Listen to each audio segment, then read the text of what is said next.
I remember it like it was yesterday.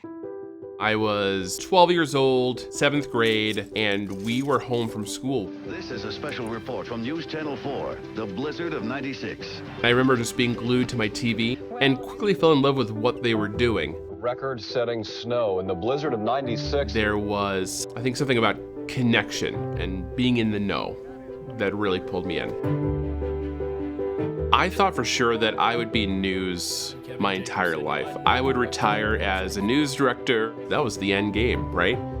I was once told by a mentor of mine in high school that whatever job you choose to do, make sure you do something that you can't imagine yourself doing anything else. Throughout my career, a lot of what I've done through community organizing and connecting folks is find out what excites them so I can find a way to connect them. That's a lot of how we build community. It's crazy to think there was a moment or maybe a compilation of moments that I took a breath and said, this is not what I want to do the rest of my life. He was in this spot where he was managing a lot of staff and he was coming home stressed, and it just didn't feel like it was jiving with his overall health. There was the lack of creativity in my role. There was something about maybe that entrepreneurial spirit that I missed. I think about my dad, who was an entrepreneur, who barely knew a lick of English when he moved to the US in the 80s and started his own business. And so I always joke with him saying, you know, if he could do it, then I could do it. I was raised by a single mom who's a teacher here in Duluth, and she raised me on stories. And through her life, her story has been choosing her family. And so much of our stories are what we choose.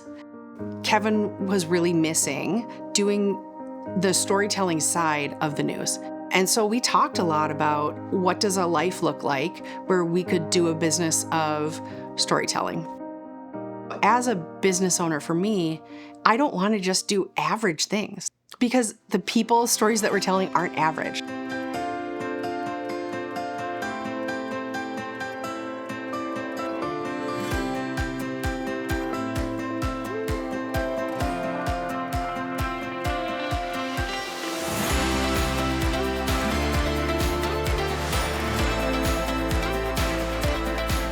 Our niche is genuinely getting to the core of why people are doing what they're doing and sharing it in story form with great visuals.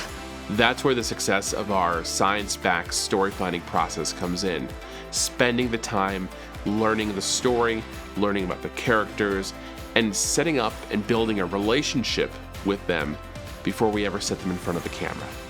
One of my favorite stories that I've heard from one of our clients was that as she sat down, she got about 2 or 3 questions in and then realized she was being interviewed.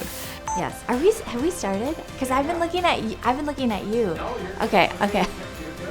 And for me, that really showed that we are setting up a space for people to feel comfortable and valued. Our team of people that we have built is a group of folks that really cares about the stories we're telling too. We want to set an experience, and you can only do that when you have the right people in the right places. Kevin and I are the kind of people that don't show up and want to talk about a problem. We dig in. What's great about Annie as a business partner, as a wife, as a boss, is that she's everybody's cheerleader. It doesn't matter if you've known her for 2 seconds or you've known her for 20 years, she will be in your corner at all times. Kevin is a man of integrity. When he says he's going to do something, he does it. Kevin cares about people, and you can't make up authenticity. At the core, we are storytellers. I can't think of a more powerful way to be able to share ideas, share information, and share the why. What we do is help people make better informed decisions. So much of our world is disconnected right now, and what we can do through story is help people find their connections to other people's humanity. And if we have a chance to share humanity, that I truly believe is changing the world one story at a time.